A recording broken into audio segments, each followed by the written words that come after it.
comme un souffle divin.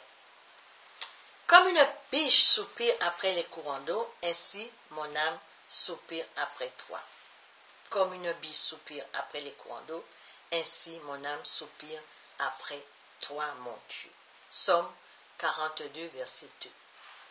La soif de Dieu dans les moments difficiles nous permet de méditer sur la bonté de son amour pour nous. Oui, mon âme soupire après toi. J'ai soif fortement de ton amour, ô Dieu.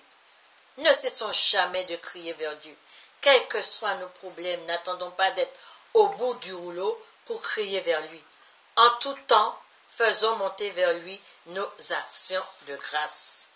De même que la vie d'une biche dépend de l'eau, de la même manière que notre vie dépend de Dieu. Accrochons-nous fortement à lui. Celui qui se sépare de Dieu ne connaîtra jamais le repos. Celui qui se sépare de Dieu ne connaîtra jamais le repos. Pourquoi? Parce qu'il sera toujours tourmenté. Il sera toujours tourmenté dans sa vie. Il se sentira persécuté, mal dans sa peau. Il se sentira bien en lui lorsqu'il aura fait la paix avec son Dieu. Alléluia! Il nous faut parfois passer par le jugement et la correction de Dieu pour pouvoir revenir à lui. Il nous faut parfois avoir des gros problèmes pour nous dire « Oh là là, j'ai laissé la main de Dieu, il faut que je retourne à mon Dieu. » On donne sa vie à Dieu. Oui, Seigneur, je veux te donner ma vie, dans les bons, les mauvais. Et quand arrivent les mauvais moments, on va dans le dehors. On va dans la main du diable. Mais Dieu nous dit, reviens à moi parce que j'ai besoin de toi. La vérité de Dieu dans 1 Jean, chapitre 2, verset 27, nous montre quel est le bon chemin et sa lumière. 1 Jean, chapitre 1, verset 5, nous donne la vision nécessaire pour le suivre. Quand les ténèbres et le doute nous envahissent, laissons-nous guider par la lumière de la vérité du Seigneur. Alléluia! Quand nous nous sentons comme abandonnés par Dieu, ne désespérons pas. Souvenons-nous plutôt des délivrances passées et faisons-lui toujours confiance. Amen. Gloire à Dieu. Le psaume 42, verset 9 nous dit, « Le jour, l'Éternel m'accordait sa grâce, la nuit, je chantais ses louanges. » La nuit, je chantais ses louanges. La louange doit avoir la première place dans notre cœur pour notre Dieu. Faisons monter en tout temps notre louange vers lui. Méditons tous les récits bibliques qui nous démontrent la bonté infinie de Dieu envers nous. Lui faire toujours confiance. La louange nous aide et nous enrichit. Elle détourne notre attention sur nos difficultés et oriente nos pensées vers le trône du Tout-Puissant. Alléluia! Et cette capacité qu'a Dieu de nous aider dans nos problèmes nous fortifie chaque jour. La louange nous aide, mes bien-aimés. Quand vous vous sentez seul, mettez de la louange. Prenez votre cantique, louez Dieu. Et à ce moment-là, vous sentez dans votre cœur une paix profonde, l'amour, la puissance de Dieu qui nous envahit. La puissance de Dieu dans notre cœur. La louange nous aide dans nos difficultés. Ne laissons pas les difficultés, les mauvaises pensées nous envahir. Mais quand vous vous sentez dans la détresse, prenez le cantique, mettez un CD, une cassette et louez Dieu. Et à ce moment-là, fermez les yeux, vous allez vous sentir bien orienté par l'amour, la grâce de Dieu. Amen. Alléluia, amen. La Bible nous parle souvent de l'intérêt de Dieu pour les faibles, les pauvres et les personnes dans le besoin, ainsi que toutes ces bénédictions qu'il a de côté pour nous. Dieu veut que notre générosité dépende que de lui et que notre bénédiction reçue permette de bénir les autres. Alléluia. Une louange adressée à Dieu nous conduit à travers de la souffrance, la tristesse et la joie. Il nous faut reconnaître l'amour et la sollicitude éternelle de Dieu et apprendre à reconnaître sa bonté pour nous et à nous confier en lui. Dans ma détresse, j'ai crié à Dieu. Dans ma détresse, j'ai crié à Dieu. Dans ma tempête, j'ai crié à Dieu. Et il m'a dit, reste en paix, fais-moi confiance. Fais-moi confiance. Alors faisons à Dieu Mettons à Dieu toute notre confiance. Mettons en lui toute notre confiance. Alléluia. Accrochons-nous fortement à notre Père Céleste comme un pilier. Laissons-nous guider par son amour si fort, si puissant. Sachons que le combat sera toujours là, mais lui, Dieu, sera toujours notre grand vainqueur. Alléluia, amen. Il sera toujours notre grand vainqueur, quelles que soient les tribulations. Comme je vous l'ai dit dernièrement, la tempête a soufflé dans notre vie. Mais Dieu était là. Il a toujours été là. Il est celui sur qui je me suis appuyé. Mon grand rocher. Mon grand rocher. Il ne m'a pas dit, Rose, prépare-toi parce que je prendrai ton fils. Il a fait comme il a envie. Il a fait ce qu'il a voulu. Il m'a dit, reste en paix, loue-moi. Je ne peux pas dire que moi, maman, que je n'ai pas pleuré. Je mentirais. La souffrance était là. Mais pourquoi je n'ai pas sombré dans la difficulté? Parce que mon grand maître souverain était à côté de moi dans ce combat. Il était avec moi dans ce navire afin de combattre avec moi à mes côtés. Dans la louange, dans la paix. C'est dans la louange que nous avons notre force. Alléluia. Accrochons-nous fortement à notre Père Céleste. Il est notre grand vainqueur. Satan n'a pas d'autorité sur nous. Il fera tout pour nous déstabiliser.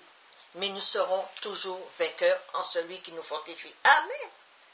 Fils de Dieu, rendez à l'Éternel gloire et honneur. Rendez à l'Éternel la gloire due à son nom. Prosternez-vous devant lui avec des cris de joie. Psaume 29, versets 1 à 2. Des cris de joie. Faisons monter vers notre Père des cris de joie. Il sera toujours là. Il est notre soutien dans la détresse. Il est notre soutien dans les combats. Faisons-lui confiance. Ne levez pas les mains disant, mais Seigneur, pourquoi tu as fait ci? Seigneur, pourquoi tu as fait cela? Il sait ce qu'il fait. Faisons-lui confiance. Il n'est pas facile d'espérer en Dieu, d'attendre qu'il intervienne. Il nous semble parfois qu'il ne répond pas à notre prière. Détrompons-nous. Il nous semble parfois qu'il ne comprend pas l'urgence de notre situation. Détrompons-nous. Dieu est celui qui sait tout de nous. Il sait tout avant nous. Il sait tout. Il nous demande d'attendre dans le silence et dans sa paix. Ce n'est pas facile, direz-vous. Mais oui, mes bien-aimés. Il nous faut avoir cette patience divine. Savoir que lui seul peut agir pour nous en son temps. Notre temps n'est pas le temps de Dieu. Il fait ce qu'il veut. Aujourd'hui, c'est aujourd'hui. Demain, c'est un mystère. Comptons toujours sur lui. Nous avons demandé quelque chose, attendons. Il n'est pas obligé de nous donner ce que nous avons demandé. Il fait comme il veut. Alléluia. Il nous faut avoir cette patience divine. Savoir que lui seul peut agir pour nous en son temps. Si cette impression nous est donnée, cela signifie que nous le croyons injuste ou incapable de tout contrôler. La vérité, c'est qu'il vaut la peine d'attendre, car souvent, il utilise le temps même d'attendre pour nous rafraîchir, nous remodeler, nous renouveler et nous enseigner aussi sa confiance. Au lieu de nous impatienter, cherchons d'abord à découvrir ce qu'il veut nous apprendre. Alléluia! Seigneur, je t'ai demandé une voiture rouge, pourquoi tu me donnes une voiture blanche? Il sait pourquoi il t'a donné la voiture blanche. Il sait pourquoi il t'a donné la voiture blanche. Alléluia! La colère, la fureur et l'envie sont des émotions destructives. Elles révèlent notre manque de foi quant au fait que Dieu nous aime et contrôle tout. Il contrôle tout. Au lieu de nous inquiéter, nous devons placer notre confiance en lui et nous mettre à son service.